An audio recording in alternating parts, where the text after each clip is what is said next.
The air was alive with the sounds of laughter, chatter, and the faint call of animals in the distance. It was a warm Saturday afternoon, and the city's zoo was bustling with families, school groups, and tourists, all eager to catch a glimpse of creatures from around the world. Among the visitors were Malik, a bright-eyed black boy of 10, his mother Latoya, and his grandfather Richard, who had traveled to visit them after several years apart. Latoya had planned this day for a while, hoping that a visit to the zoo would be a perfect way for her son and father to reconnect. Richard was no ordinary grandfather. He was a renowned zoologist and wildlife expert, having spent decades studying large predators in Africa. His research had taken him to the heart of the savannah, where he observed lions in their natural habitat, studying their behavior and understanding their complex social structures. To Malik, his grandfather was a hero. The stories Richard shared about his time in Africa, of the pride he followed for years, of lions roaring against a backdrop of orange sunsets, were almost magical. Today, Malik's excitement was palpable. He couldn't wait to hear more of his grandfather's tales and, most importantly, see the lions. They finally reached the lion enclosure, a sprawling area with rocks, tall grass, and shaded spots where the big cats lounged. Malik's eyes grew wide as he caught sight of a massive male lion, his golden mane shimmering under the afternoon sun. The lion lay on a rock, appearing almost regal as it surveyed the crowd with a languid gaze. Beside him, a lioness watched over her cubs, who played and tumbled around in the grass. Malik tugged at his grandfather's sleeve, his face full of awe. "Grandpa, look at them. They're so powerful," he whispered, almost afraid to break the quiet reverence of the moment. Richard knelt down beside Malik, his face softened with pride and nostalgia. "Yes, they are, Malik. These lions here may be in captivity, but never forget they're still wild at heart. Every instinct, every twitch of their muscles is a reminder of the wilderness they belong to. The power you see isn't just physical, it's the spirit of the savannah." Latoya watched them with a warm smile, feeling a sense of fulfillment. This was the connection she had hoped for between her father and son, a bond rooted in shared wonder and respect for nature. Malik, curious and full of questions, was the perfect audience for Richard, who cherished the opportunity to share his knowledge with the next generation. As they continued to observe the lions, a shadow fell over them. Latoya turned, catching sight of a tall man in a khaki uniform, a zookeeper. His name tag read Clyde Grayson. Clyde was in his mid-40s, with a rigid posture and a face hardened by years of self-assigned authority. His narrow eyes scanned Malik and Richard with an expression that made Latoya uneasy. It was a look she had seen before, a look that needed no words to convey its meaning. Clyde approached them slowly, his face set in a grimace as he studied Malik and Richard. There was an unmistakable edge to his demeanor, a certain air of disdain that made Latoya's stomach twist. She took a step closer to Malik instinctively, feeling the familiar twinge of protectiveness that had been sharpened by years of encounters like this. "Excuse me," Clyde said, his tone curt. "I've been watching you all for a few minutes now, and I need to ask you to step back from the enclosure. This area has strict safety guidelines." Richard looked at him, unperturbed, and gave a polite nod. "Of course, we're just admiring the lions. I was actually sharing some of my experiences with my grandson here. I've worked with lions for many years." Clyde's eyes narrowed, a flicker of irritation crossing his face. "Your experiences, huh? Well, this is a zoo, not some safari. I don't care what you know. The rules apply to everyone, and we can't have people hanging around too close to the animals, especially when they're acting suspiciously." Latoya's eyes flashed with anger, but she kept her tone controlled. We're following the same rules as everyone else. There's no need to assume we're doing anything wrong just because we're standing here and talking." Clyde's gaze shifted to her, hardening. He seemed to relish the tension he was creating. "Look, lady, I don't know what you think you're doing, but I'm here to keep this place safe. And that includes keeping an eye on anyone who looks like they're up to no good. We've had incidents before." The implication in his tone was clear, and LaToya felt a surge of anger rise within her.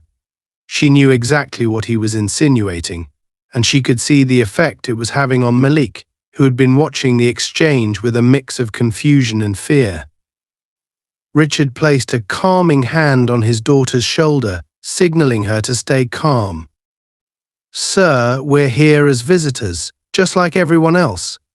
And as someone who's dedicated his life to studying these animals, I can assure you that we have nothing but respect for their space," Richard said, his tone firm but restrained.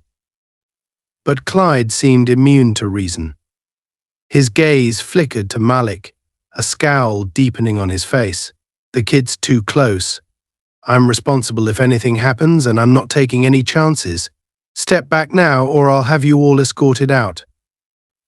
Malik's eyes filled with a mixture of hurt and confusion. He didn't understand why this man was being so harsh with them, why his simple joy of watching the lions had turned into something tense and uncomfortable.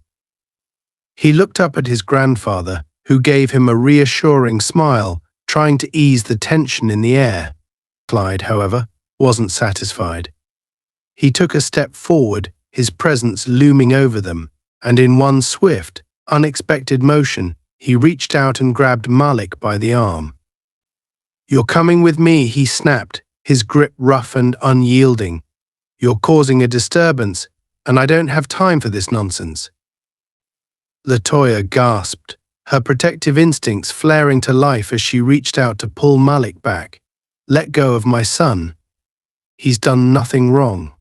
Clyde's face twisted in anger as he tightened his hold on Malik's arm, ignoring LaToya's protests. Richard stepped forward, his face darkening with anger, but Clyde was already pulling Malik toward the edge of the barrier, a dangerous glint in his eyes. In that brief, horrifying moment, he seemed to make a split-second decision fueled by a toxic mix of prejudice and frustration. And then, without warning, Clyde shoved Malik over the railing. A collective gasp swept through the nearby crowd as they watched the boy tumble into the lion enclosure, landing hard on the ground below. LaToya screamed, her voice piercing the air as she reached out helplessly. Richard froze for a split second, his heart pounding with fear and fury. The reality of what had just happened hit him like a wave, but he didn't hesitate. Before anyone could react, he climbed over the railing himself, landing beside Malik in the enclosure. He pulled his grandson close, shielding him with his body as he turned to face the lions, who had noticed the sudden commotion and were now fixated on the new, vulnerable figures in their territory. Clyde stood above, frozen in shock as he realized the gravity of what he had just done. The color drained from his face as he took in the horrified expressions of the onlookers and the fury in LaToya's eyes. His moment of unchecked rage had crossed a line, and now he was left to confront the horrifying consequences of his actions. The world seemed to move in slow motion as Malik lay sprawled on the ground inside the lion enclosure. Dust settled around him, and his chest rose and fell with shallow, rapid breaths as he struggled to comprehend what had just happened. A sharp pain shot through his knee, where he had scraped it against the rocks during his fall. But that pain paled in comparison to the terror flooding his senses. Of him, his mother's screams echoed through the air, raw with panic and fury. "Malik," she cried, leaning over the railing as if she could reach down and pull him out by sheer willpower alone. Her eyes were wide with horror, hands shaking as she gripped the barrier, too shocked to process what had just happened. Richard had already vaulted into the enclosure, landing heavily beside his grandson. He knelt down, pulling Malik close, his heart pounding in his chest. The years he had spent in the wild, the countless encounters with predators, none of it had prepared him for the sight of his own flesh and blood lying vulnerable within striking distance of lions. But he forced himself to remain calm, knowing that any sign of fear would only escalate the situation. "Malik, listen to me," he whispered, his voice steady despite the adrenaline surging through him. "You're going to be okay. Just stay close to me and don't make any sudden movements, all right?" Malik nodded, his small body trembling as he clung to his grandfather. Richard turned his gaze toward the lions, who had taken notice of the intrusion into their domain. One of the lionesses raised her head, her amber eyes locking onto them, curious yet cautious.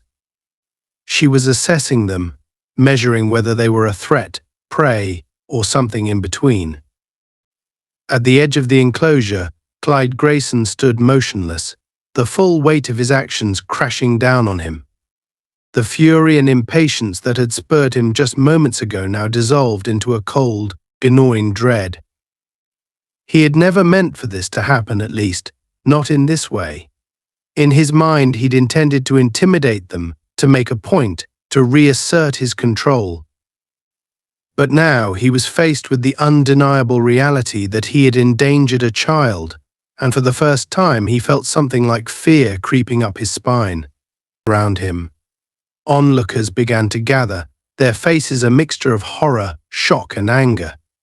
Murmurs rippled through the crowd as people exchanged anxious glances, their voices rising in alarm.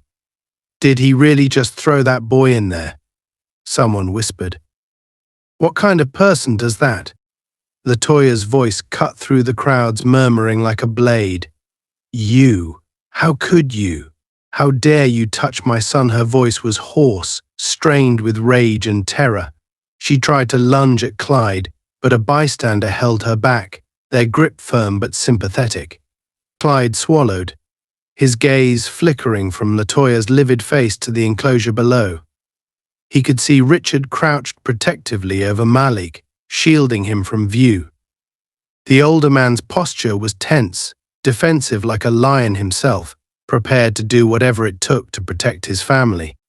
The irony was not lost on Clyde for once. He was the one standing on the outside, powerless.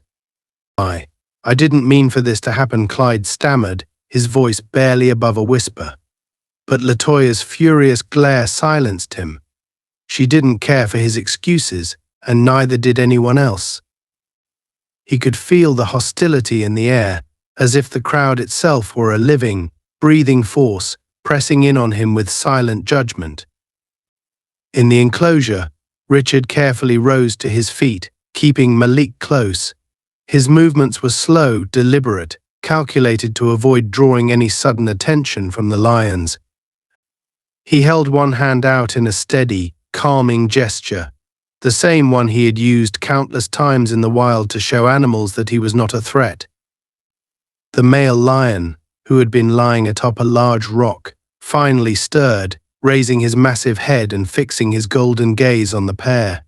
He let out a low rumble, deep and resonant, a sound that reverberated through the enclosure and sent a chill through everyone watching.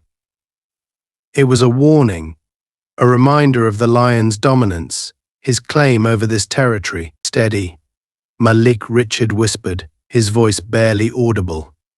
He knew that this lion was the true ruler here, that his next move would decide the outcome of this terrifying situation. Richard's mind raced through his years of training, recalling every technique he'd learned, every instinct he'd honed, as he prepared to negotiate a silent, primal understanding with the animal. Latoya's hands gripped the barrier so tightly that her knuckles turned white. She was watching, powerless to help, relying solely on her father's expertise, and hoping that it would be enough to save her son. Fear gnawed at her. But there was also a fierce pride in her heart, as she saw the calm strength in Richard's face, the courage with which he faced down one of nature's most formidable creatures. Malik, Richard continued in a low, steady tone. Don't look directly at the lion. Just focus on me, all right? I want you to take slow, deep breaths. Can you do that? Malik nodded, struggling to control his fear. He clung to his grandfather's every word, focusing on the calmness in Richard's voice, the sense of safety that seemed to emanate from him despite the danger surrounding them. Meanwhile, above, the senior zookeeper, a woman named Eleanor, arrived on the scene, alerted by the frantic voices over the zoo's radio system. She pushed her way through the crowd, her eyes narrowing as she took in the situation. She spotted Clyde and immediately recognized the look of guilt and fear on his face. "Clyde," she snapped, her voice icy. "What have you done?" Clyde stumbled over his words, trying to justify himself. I was just. They were too close to the barrier, and I." Eleanor raised a hand, silencing him. "You've put that child's life in danger, and I don't want to hear your excuses. This is beyond anything I could have imagined." She turned her back on him, already issuing commands to the other staff members. "Secure the perimeter. Make sure no one else can get close to the enclosure." As her instructions were carried out, she glanced down at Richard and Malik, assessing the situation. She knew who Richard was. She had read about his work and respected his expertise immensely. But even a man with his experience was facing a monumental challenge, a test of all his skills and courage. Inside the enclosure, Richard continued his silent communication with the lion. The male was on his feet now, his muscles taut, as he stared at them with intense, unblinking eyes. Richard raised his hands slowly, palms open, and began to murmur softly, using the calming tones and gestures that he had perfected over years of working with animals in the wild. The lion's gaze softened, just slightly. It was a minute shift, barely noticeable, but Richard recognized it as a sign. He was no longer seen as an immediate threat, but he wasn't yet safe. They were in a precarious balance, a delicate truce that could be shattered with a single wrong move.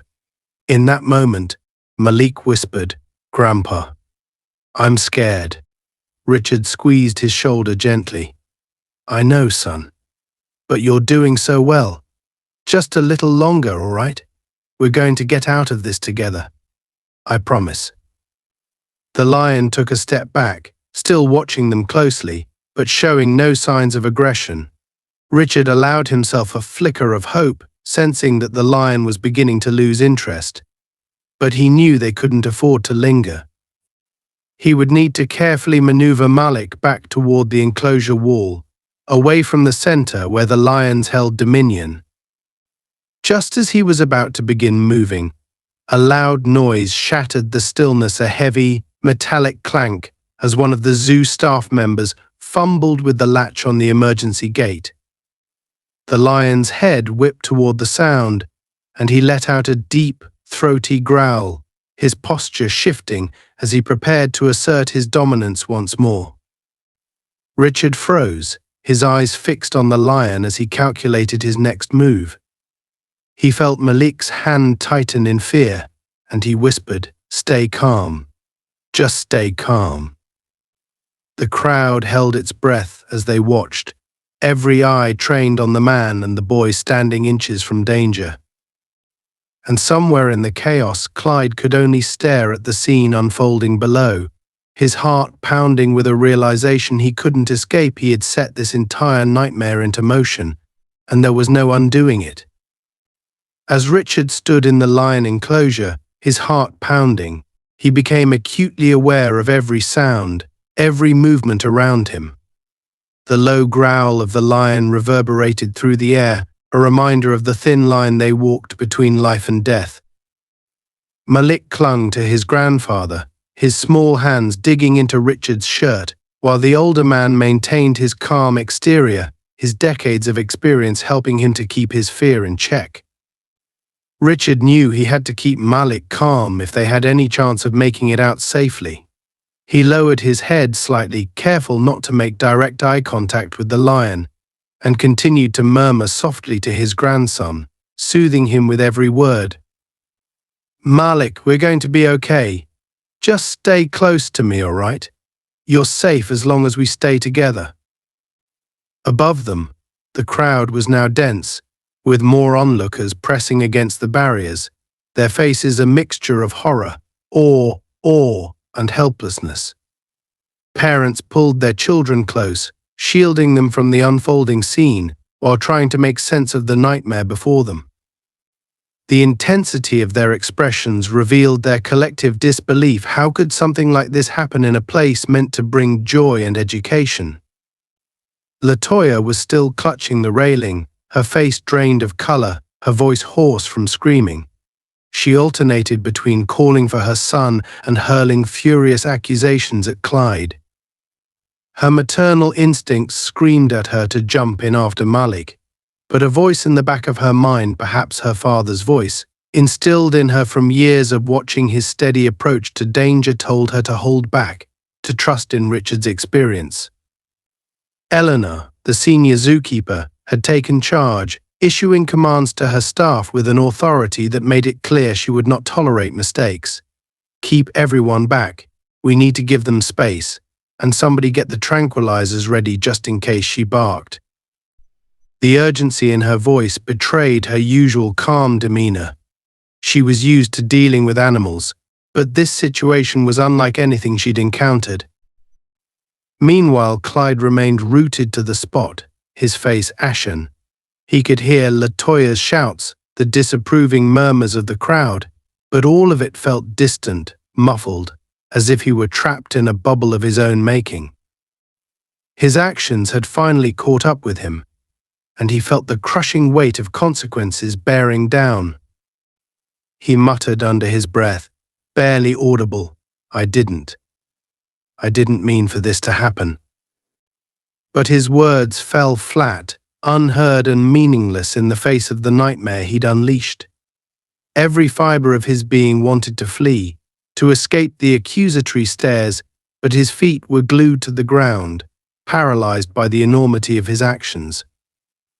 He felt a cold sweat break out across his forehead as he watched the drama unfolding below. In the enclosure, the lion took another step forward, his eyes narrowing as he assessed the intruders. Richard could feel the lion's presence, an overwhelming, predatory energy that made his skin prickle with instinctual fear. He knew that any sudden movement could trigger an attack, so he moved with the same slow, measured control he had used countless times in the wild. "Malik," Richard whispered, his voice a soft breath against the boy's ear.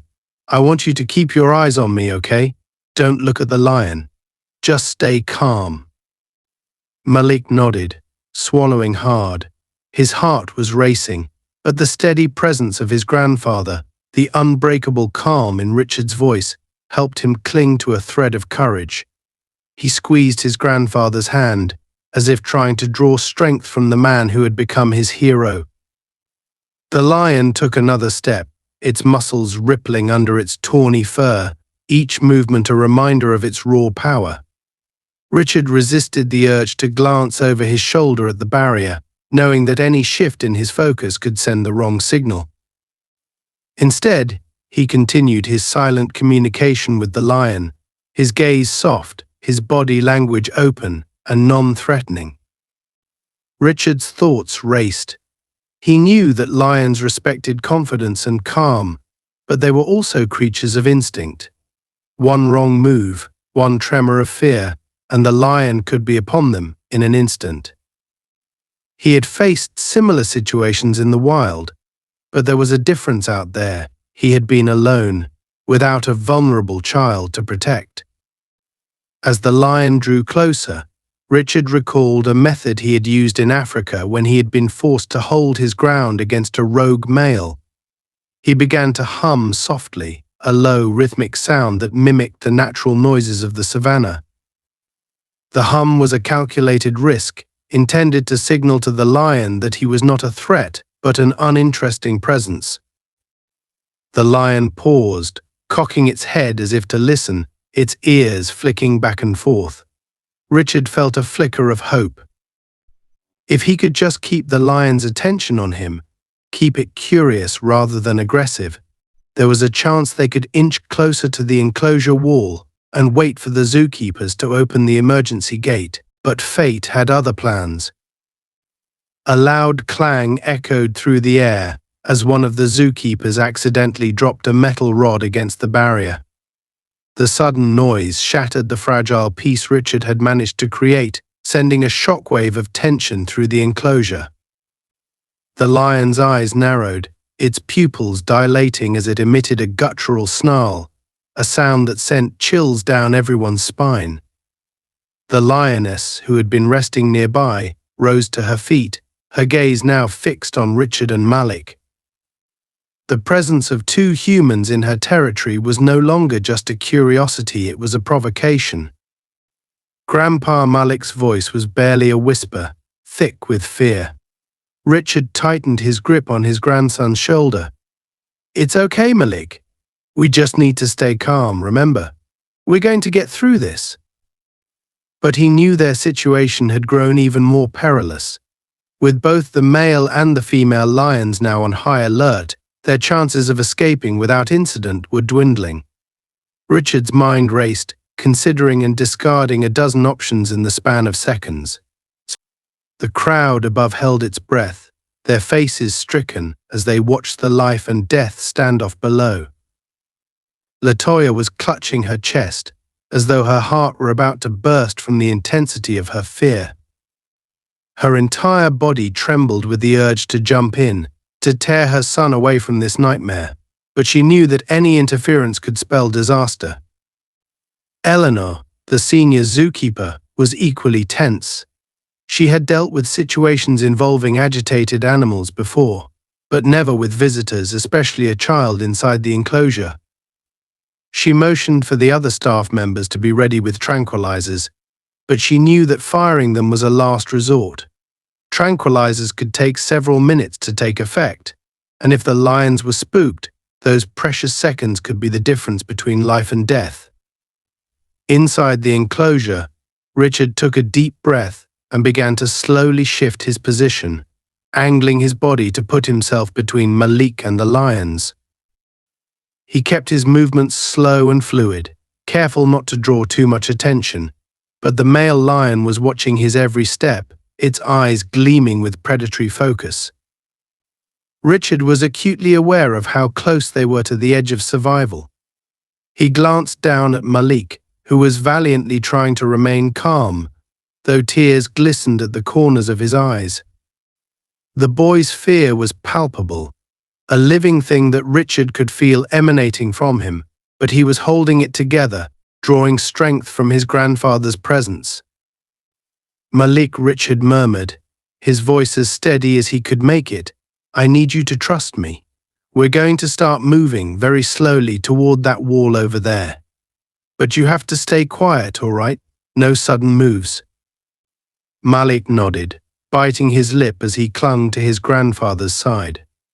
Richard began to inch backward, guiding Malik with him, his eyes never leaving the lions. The male's gaze followed them, but it remained in place, as if uncertain whether to attack or retreat. Richard could feel the tension in the animal's posture, the readiness in its muscles, but he clung to the hope that they might just make it out without provoking it further. Just as they were nearing the edge of the enclosure, another voice shattered the silence. "You can't do this," Clyde's voice rang out, loud and panicked, as he tried to regain control of the situation. "They're trespassing in there. This is their fault." The crowd turned on him, their expressions incredulous and disgusted. Eleanor, still orchestrating the rescue efforts, shot Clyde a look of sheer contempt. "Are you out of your mind?" she hissed. "You're the one who threw that boy in there. You should be doing everything in your power to help get him out, not standing there making excuses." Clyde opened his mouth to protest, but the words died in his throat. He looked down at the enclosure, at the small, frightened child he had endangered, and for a brief moment he felt a sliver of shame. But his pride, his ingrained prejudices, wouldn't allow him to fully accept the blame. Instead, he doubled down, muttering under his breath, "I was only doing my job." Richard, meanwhile, continued his slow retreat. Finally reaching the wall of the enclosure, he pressed Malik gently against it, positioning his own body as a shield. He cast a quick glance up at Eleanor, who nodded, signaling that they were preparing to open the emergency gate. But the male lion had noticed the movement and took a deliberate step forward, baring its teeth in a low, menacing growl. The crowd gasped, their collective fear hanging thick in the air. Richard raised his hand in a calming gesture, his voice a steady murmur. "Easy now. Easy, we're not here to harm you." The lion hesitated, its muscles tense, and for a moment, Richard feared that all his experience, all his knowledge, might not be enough to save them.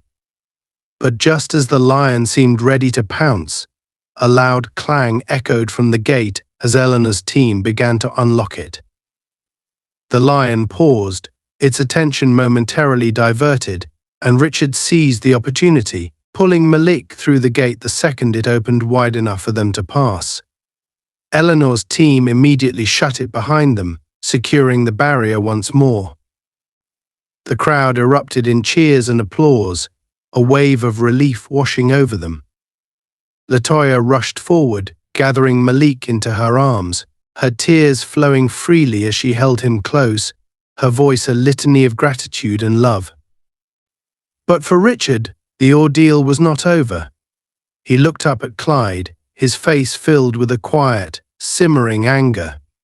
He knew that this man's actions had nearly cost his grandson's life, and he would not allow it to go unanswered. As the zoo's security team escorted Clyde away, Richard made a silent promise justice would be served, and this nightmare would not be forgotten. The crowd's cheers and applause echoed through the zoo, blending with the sighs of relief and muttered exclamations from those who had just witnessed Malik's escape from the lion enclosure. Parents hugged their children tighter, while others took out their phones, wanting to share their relief and disbelief with friends and family. But for Malik and his family, the nightmare was far from over. Latoya clutched her son, tears streaming down her face as she ran her hands over him, checking for any sign of injury. "Are you all right, baby?" she whispered, her voice trembling. "Did they hurt you?" Malik, still in shock, nodded slowly. He had scraped his knee and felt some bruises forming from the fall, but physically, he was unharmed. The emotional scars, however, were already starting to set in. He clung to his mother, drawing comfort from her touch, but his eyes kept darting back to the lion enclosure, as if expecting the lions to reappear, their fierce eyes still locked on him. Richard approached, his face lined with exhaustion and something deeper in anger he was struggling to contain. His hands were shaking slightly, the adrenaline from his ordeal with the lions finally wearing off.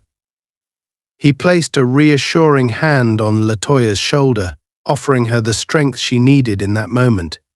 He was her rock, and she was Malik's. Together, they formed an unbreakable chain, united in love and fear. As the family reunited, Eleanor, the senior zookeeper, hurried over to them. Her expression was a mix of relief and remorse as she surveyed the family in the aftermath of what had just occurred. She felt a profound responsibility for the incident, even though Clyde's actions were beyond her control. She knew that this would haunt the zoo for a long time, and there was no escaping the consequences. Richard, Eleanor began, her voice quiet but firm. "I'm so sorry for everything that happened. I've known Clyde was difficult, but I had no idea he was capable of something like this." Her gaze shifted to Malik, who was clinging to his mother, his small body still trembling. "And Malik, I can't express how deeply sorry I am. This should never have happened." Richard nodded slowly, his face tight with barely suppressed anger. "Thank you, Eleanor," he replied, his voice controlled.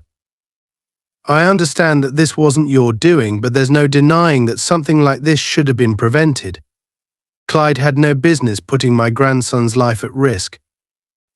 Eleanor's eyes dropped in shame. She knew Richard was right, and she didn't try to defend herself. Instead, she straightened her shoulders, her expression hardening with determination. Please know that Clyde will be dealt with severely. I've already contacted security to have him detained, and he'll be escorted off the premises shortly. The zoo administration will conduct a full investigation and will ensure that he's held accountable. LaToya looked up, her expression fierce. That man put my son in the lion's den like he was. Like he was disposable, her voice cracked, and she had to swallow to regain control. This wasn't just an accident. This was a hate-fueled act, and I won't rest until he faces the consequences he deserves. Eleanor nodded, acknowledging LaToya's pain and anger. She knew that this incident went beyond a mere lapse in judgment. It was a glaring reflection of Clyde's prejudice, one that he had allowed to fester into violence. And now, that darkness had manifested in an unforgivable act, one that could have ended in tragedy. Trust me, LaToya Eleanor said softly. Clyde will never work in this zoo or any other, for that matter, again. But I understand if that's not enough. I'll support you in any legal action you choose to take against him. Meanwhile, Clyde stood some distance away, his posture rigid as he watched the scene unfold. 2 security guards flanked him, their expressions grim as they awaited Eleanor's signal to escort him out. Clyde felt a mix of anger, shame, and disbelief, unable to comprehend how a situation he thought he had under control had spiraled so catastrophically. In his mind, he had been justified. Malik's family had, in his eyes, broken the rules by getting too close to the enclosure, and he had acted on an instinct rooted in suspicion. But as he observed the aftermath, the way the crowd glared at him with disgust, the fierce protectiveness in LaToya's eyes, the silent fury in Richard's expression, he was forced to confront an uncomfortable truth. Deep down, he knew that his actions were more than just a matter of enforcing safety protocols. His bias had driven him to act irrationally, recklessly, and now he was paying the price. Clyde shifted uncomfortably, his face a mixture of defiance and self-pity. His mind raced, searching for any justification that would absolve him. But the scene below offered him no refuge, no escape from the reality of what he had done. As the crowd continued to murmur and stare, Richard turned his gaze toward Clyde, his eyes sharp and unyielding. He took a step forward, bridging the space between them, and for the first time, Clyde felt a flicker of genuine fear. Richard's presence was calm, but there was an intensity in his gaze that spoke volumes. This was a man who had faced down lions, both in the wild and just moments ago, and Clyde suddenly realized that he had underestimated the strength and resolve of the family he had wronged. Richard stopped just a few feet away, his voice low but powerful. You put my grandson's life at risk. You took a child, an innocent child, and you treated him like he was less than human. You did this because of your own twisted view of the world, and I want you to understand one thing, Clyde, we will not let you walk away from this. Clyde swallowed, his gaze flickering between Richard and the guards beside him. He wanted to protest, to defend himself, but the words caught in his throat. He could feel the weight of Richard's words settling on him like a shroud, suffocating any attempt at justification. Eleanor motioned to the guards, signaling them to escort Clyde away. As they took hold of his arms, Clyde shot one last look at Richard, a mixture of anger and resignation etched across his face. This isn't over, he muttered under his breath, but his words sounded hollow, devoid of conviction. Richard watched as they led Clyde away, his expression inscrutable. A part of him wanted to lash out, to make Clyde feel the pain and fear he had inflicted on his family, but he restrained himself. He knew that true justice would come through official channels, through the legal system, and he was determined to see it through. Latoya placed a hand on her father's shoulder, her touch grounding him. "Thank you, Dad," she whispered, her voice filled with gratitude and love. "You saved Malik's life." Richard looked down at her, his gaze softening. "We all did, Latoya. We're a family, and no one will ever break that bond." Eleanor approached them once more, her expression somber. "I've arranged for a medical team to check Malik, just to make sure he's okay, and we'll provide anything else you need: legal support, counseling, whatever it takes to help your family heal from this." Latoya nodded, the weight of the day finally catching up to her. She looked down at Malik, who was resting against her, his small body still shivering slightly from the ordeal. She brushed a hand through his hair, murmuring words of comfort, trying to reassure him that the danger was over. As they walked away from the lion enclosure, leaving the chaos and fear behind them, Richard glanced back one last time. The lions had settled down, returning to their familiar territory, their lives unchanged by the human drama that had unfolded. For them, it was just another day, another intrusion from a world they did not belong to. But for Richard, Latoya, and Malik, this day would remain etched in their memories forever. It was a day that had tested the strength of their bond, had forced them to confront both external and internal demons, and had shown them the true meaning of resilience. As they made their way toward the zoo's medical station, Richard placed a comforting arm around Malik, silently vowing to protect him, no matter the cost. They were a family, and together they would face whatever challenges lay ahead. But as they disappeared into the crowd, Clyde's words echoed faintly in Richard's mind, a reminder that the battle was far from over. The family sat in the zoo's quiet medical room, where a paramedic gently examined Malik's bruises and scrapes. Latoya held her son's hand, whispering words of comfort and reassurance, while Richard stood nearby, his face set in a grim expression. The adrenaline had finally faded, and the full weight of the day's events was beginning to settle on them like a dark cloud. Malik winced as the paramedic dabbed a disinfectant on his scraped knee, his small fingers tightening around his mother's hand. Though he was physically unharmed, the look in his eyes revealed the toll the ordeal had taken. The shock and confusion that lingered there were heartbreakingly clear. Latoya stroked his hair, whispering, "It's okay, baby. It's over now. You're safe." But Richard knew that the trauma was far from over. He could see it in Malik's eyes, in the way he flinched at sudden sounds, in the way he kept glancing back toward the door, as if expecting something or someone to come through it. His grandson had been forced to confront fear in its rawest, most primal form, and that fear had left a mark that couldn't simply be washed away. Outside the medical room, the murmur of voices grew louder. Word of the incident had spread quickly, and people had gathered, demanding answers. Some had witnessed Clyde's actions firsthand, while others had heard only fragments of the story, but all of them were united by outrage and disbelief. The zoo, once a place of joy and discovery, now felt tainted by the darkness of what had occurred. Eleanor, the senior zookeeper, approached the door to the medical room, her face etched with worry and exhaustion. She knocked softly, stepping inside only when Latoya nodded her permission. She carried an air of authority and quiet remorse, her presence a reminder of the zoo's responsibility in this tragedy. "Richard, Latoya," Malik, Eleanor began, her voice heavy. "I wanted to check in on you all and see if there's anything more we can do. I know an apology isn't nearly enough, but I need you to know how deeply sorry I am for what happened here today. Clyde's actions were inexcusable, and I assure you he will face the full consequences."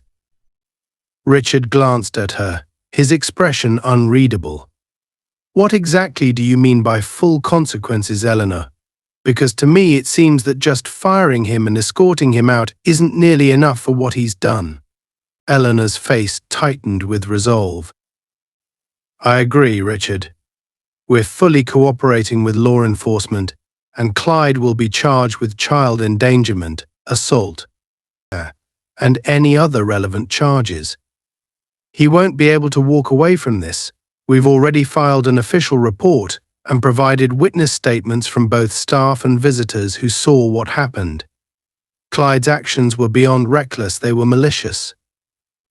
LaToya squeezed Malik's hand, looking up at Eleanor with a mixture of gratitude and skepticism. It's good to know the zoo is taking this seriously, but I need to understand how something like this was even possible. How could someone like him work here, in a place meant to educate and inspire families? Eleanor sighed, the weight of responsibility evident in her posture. I've asked myself the same question many times over the past few hours. We had reports about Clyde's attitude, complaints from staff and a few guests, but nothing like this. I failed to see the depth of his prejudice, and for that, I am deeply sorry. We're launching a full internal review to ensure this never happens again. Richard nodded slowly, appreciating Eleanor's candor but still wrestling with his anger. The desire for justice was a fire in his chest, one that refused to be extinguished by apologies alone. He felt the need to do something more, to make a statement that would resonate beyond the walls of the zoo. As Eleanor departed, the door swung open slightly, and Richard could see the growing crowd gathered just outside.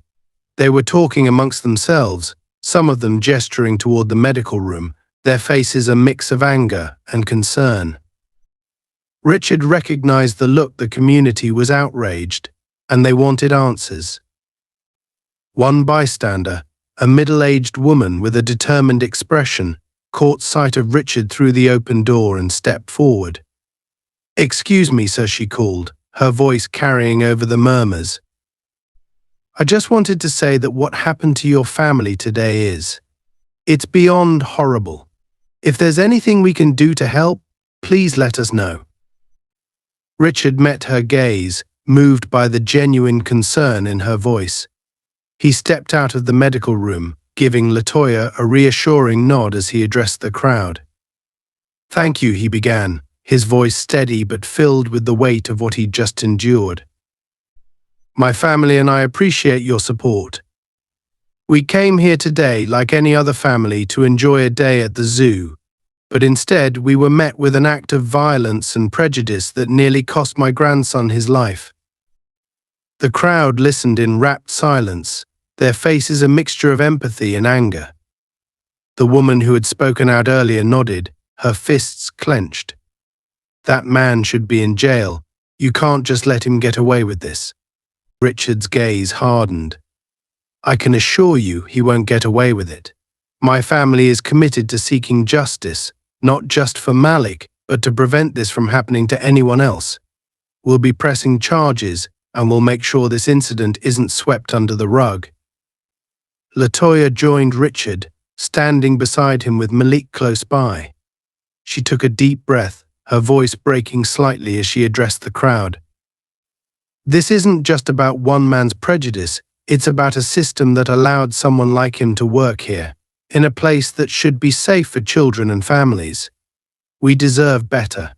Our children deserve better." The crowd murmured in agreement, some of them nodding emphatically. A young father holding his daughter on his hip spoke up, his voice filled with anger. "It's outrageous. We come here with our kids thinking it's safe, and then something like this happens. This man should be banned from working anywhere near children." Another voice chimed in, an elderly man who leaned on a cane. "This isn't the first time I've seen that Zookeeper give people trouble. I always thought he had a bad attitude, but I never imagined he'd go this far. It's time we held people like him accountable." The crowd's sentiment was clear. They wanted justice, and they were ready to stand behind Richard and his family to demand it. Richard felt a surge of strength from their support, a reminder that they weren't alone in this fight. He placed a protective arm around Latoya and Malik, his resolve hardening. But as the family received comfort and solidarity from the crowd, Clyde was experiencing a very different scene elsewhere in the zoo. After being escorted away by security, he was held in a small office near the employee entrance, awaiting the arrival of law enforcement. He sat slumped in a chair, his mind racing as he tried to process the full extent of his actions.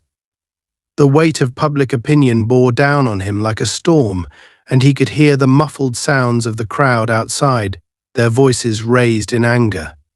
His thoughts swirled with a mixture of fear, defiance, and a twisted sense of injustice. He still clung to the belief that he had been doing his job, that he had acted out of necessity, but deep down, a gnawing sense of guilt was beginning to take root.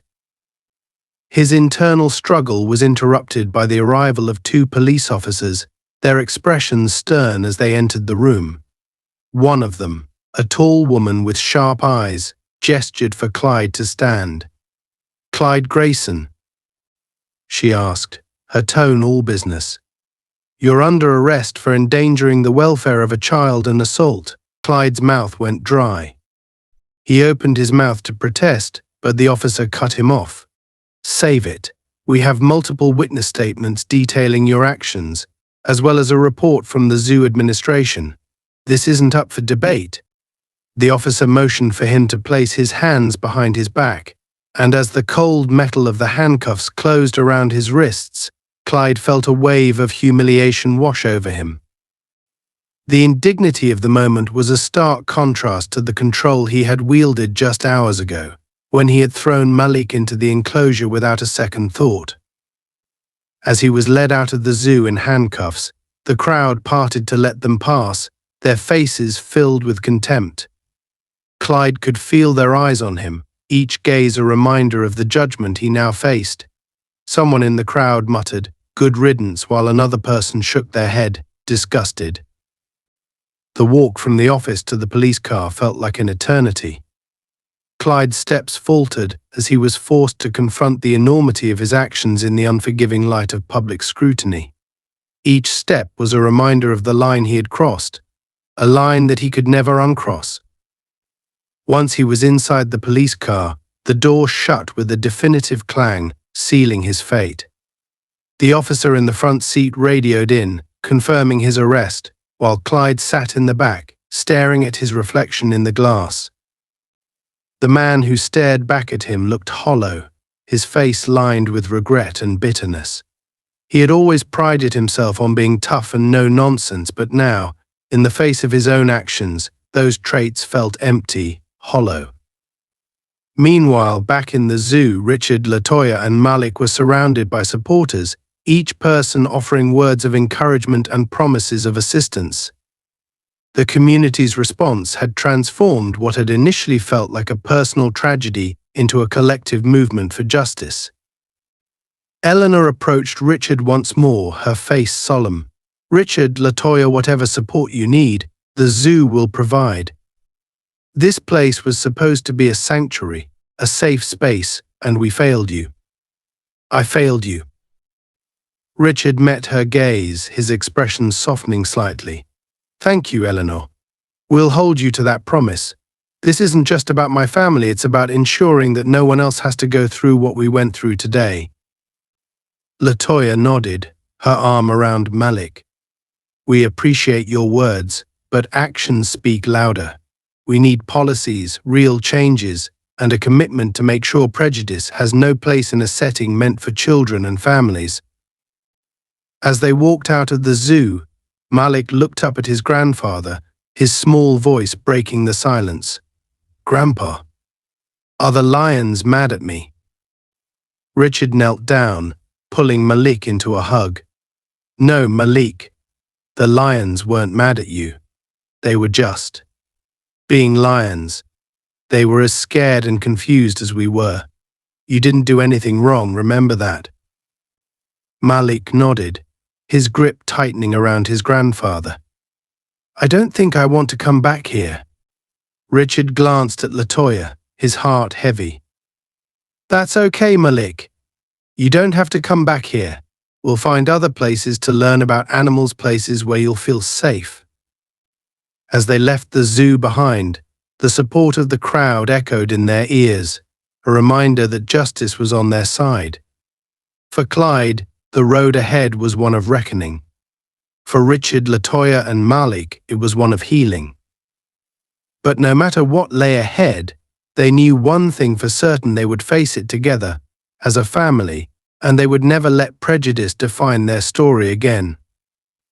The courtroom was silent, save for the shuffling of papers and the quiet whispers exchanged between attorneys. Clyde Grayson sat at the defense table, his expression a mix of defiance and exhaustion. The weeks leading up to his trial had been a relentless barrage of public scrutiny, legal challenges, and, perhaps most punishing of all, the cold realization of his own culpability. Across the room, Richard, Latoya, and Malik sat together, a united front of quiet strength and resilience. Malik clutched his mother's hand, his gaze fixed on his lap. The courthouse felt intimidating, its walls heavy with the weight of so many stories of wrongdoing, but his family's presence was a shield, protecting him from the memories that still haunted his sleep. Richard watched Clyde with a steady, unblinking gaze. It was the gaze of a man who had looked into the eyes of predators, both animal and human, and knew that justice would come. Today they would see it. The judge entered the room, calling the court to order. Clyde's attorney rose, offering a defense that leaned heavily on the argument of overreaction, attempting to portray Clyde as an employee who had merely been doing his job. It was a flimsy excuse, one that had crumbled under the weight of eyewitness testimony and video footage, but Clyde's lawyer clung to it, hoping for any leniency. Richard's jaw clenched as he listened to the attorney's words, each one a reminder of the arrogance and recklessness that had nearly cost Malik his life. Latoya's hand tightened on his arm, a silent reminder to remain calm, to let the justice system work. They had come this far together, and they would see it through with dignity. Then it was the prosecutor's turn. The prosecutor, a young woman with a commanding presence, rose and addressed the courtroom, her voice clear and unwavering. "This case is not about a man simply enforcing rules," she began, her eyes flicking toward Clyde, who sat slouched in his seat. "It's about prejudice and abuse of power. It's about a man who, blinded by his own bias, endangered the life of a young child. This is not only a crime against one family, it's a crime against the values we uphold as a community." She proceeded to recount the events of that day at the zoo, laying bare the horror and malice of Clyde's actions. Every detail: the way he grabbed Malik, the disregard in his eyes as he shoved a child into a predator's domain, and his failure to show any remorse was relayed with precision. The courtroom sat in rapt silence, her words piercing the air like a blade. As she finished, the prosecutor gestured to Richard, asking him to take the stand. Richard stood, his presence steady and composed as he made his way to the front of the room. He swore to tell the truth, then began his testimony. His voice was calm but filled with a quiet fury, each word carrying the weight of a man who had come face to face with the darkest side of human nature. "I am a biologist and zoologist," he began, his voice echoing through the silent room. "I've spent years studying the behavior of large predators in the wild. I know the risks and the boundaries of working with animals like lions, animals that are not bound by human laws or emotions." He paused, looking toward Malik, who watched him with wide, admiring eyes. "But on that day, the most dangerous animal I encountered was not inside the lion enclosure. It was standing on the outside, wearing a uniform." The weight of his words settled over the room. Even Clyde shifted uncomfortably, his expression faltering for a moment as the full gravity of Richard's statement sank in. Richard's voice did not waver as he recounted what had happened, the way Clyde had grabbed Malik, the horror he felt as he watched his grandson fall, and the terror that gripped him as he faced down the lions, knowing that a single wrong move could mean the end for both of them. Clyde Grayson put my grandson's life in danger because of his own biases, Richard continued, his tone resolute. He didn't see a young boy excited to learn about animals. He saw something that didn't belong. He saw my grandson as lesser, and in that moment, he stripped away Malik's humanity, treating him like he was disposable. That is the real crime here. The room remained silent as Richard finished. He stepped down, returning to his seat beside Latoya, who placed a comforting hand on his shoulder. Malik looked up at his grandfather, his expression filled with admiration and a touch of newfound confidence. Richard's words had been a powerful reminder that they were not alone, that they had a voice, and it was being heard. Finally, it was Clyde's turn to speak. He rose slowly, his gaze sweeping across the courtroom. His voice was low, laced with a defensive edge. "I didn't intend for things to go so far," he began, glancing around as if searching for sympathy. "I was doing my job, protecting the animals and ensuring everyone's safety. I may have been too firm, but I didn't mean for anyone to get hurt."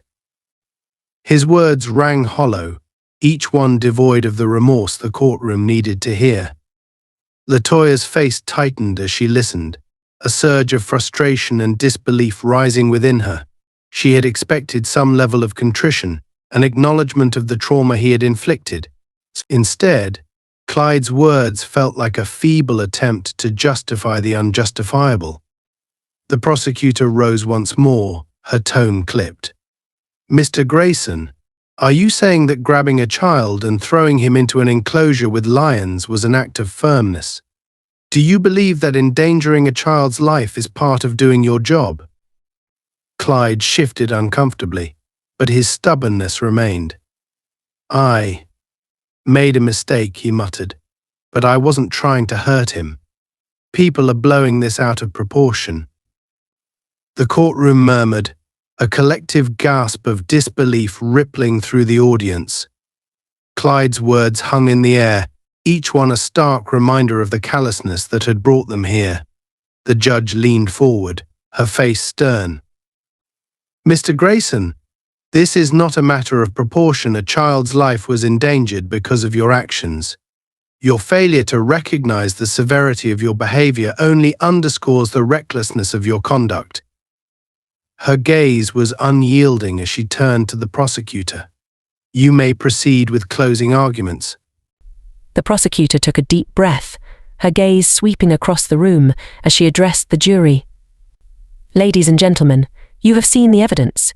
You have heard the testimonies. This case is not merely about one man's mistake.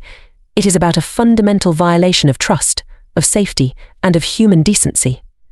Clyde Grayson acted with a prejudice that endangered the life of an innocent child, a child who simply wanted to learn and explore. His actions cannot be brushed off as an overreaction or a momentary lapse. He must be held accountable." With that, the courtroom fell into a charged silence. The judge instructed the jury to deliberate, and within hours they returned with a verdict. Clyde sat stiffly, his jaw clenched as the judge read out the sentence: guilty on multiple counts, including child endangerment and aggravated assault. His punishment would include both jail time and a lifetime prohibition from working with children or animals. It was a sentence that would forever change his life, stripping him of the authority he had once wielded with such arrogance. For Richard, Latoya, and Malik, the verdict brought a measure of closure. Justice had been served, and Clyde would be held accountable for his actions. But as they left the courthouse, they knew that the scars from that day would remain a reminder of the danger that prejudice and ignorance could bring. Outside the courthouse, a small crowd had gathered, many of them there to support the family. Friends, community members, and even strangers offered words of encouragement, their presence a reminder that they were not alone. The family thanked them. grateful for the solidarity and compassion they had received. As they walked down the courthouse steps, Malik looked up at his grandfather, his voice soft. "Grandpa, are we safe now?" Richard knelt down, his gaze steady as he looked into Malik's eyes. "Yes, Malik, we're safe, and we'll keep fighting to make sure others are safe too." Latoya placed a hand on Malik's shoulder, a gentle smile breaking through her own weariness. "Today showed us how strong we are, how much we can endure together. And no one, not people like Clyde, not anyone can take that away from us." Malik nodded, a quiet strength filling his eyes. He was learning, in his young way, that bravery wasn't always about facing lions, it was about standing up against the darkness within people, the kind that could be far more dangerous than any wild animal. Together, they walked away, their family closer and more resilient than ever, ready to move forward, carrying the lessons of that day as a testament to their unbreakable bond. A few months had passed since the trial, and the sharp edges of that day at the zoo had begun to soften, if only slightly. For Malik, Richard, and Latoya, life had returned to a new kind of normal, one that was colored by their experience but no longer defined by it.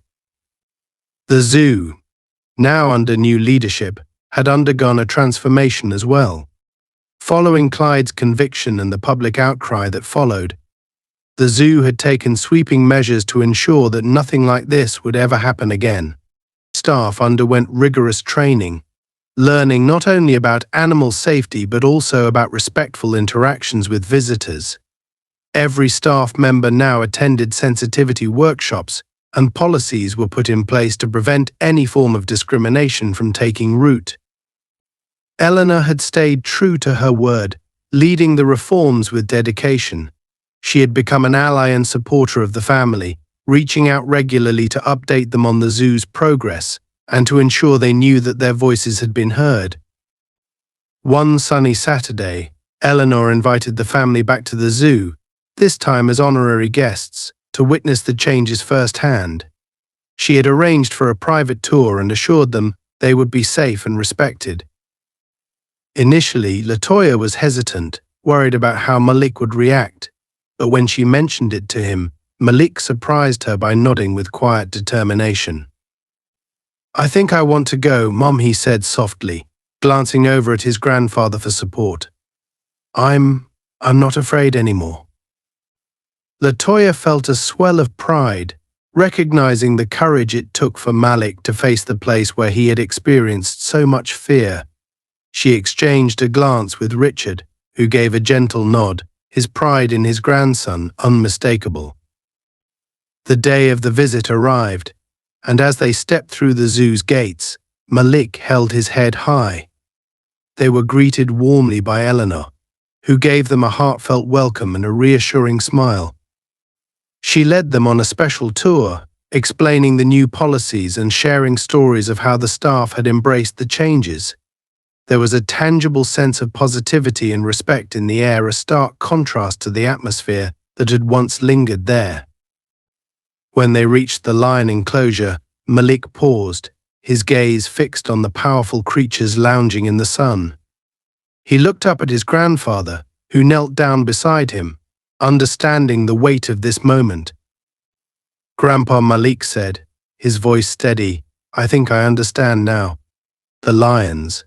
They were just being lions. It wasn't their fault." Richard smiled, his heart swelling with pride.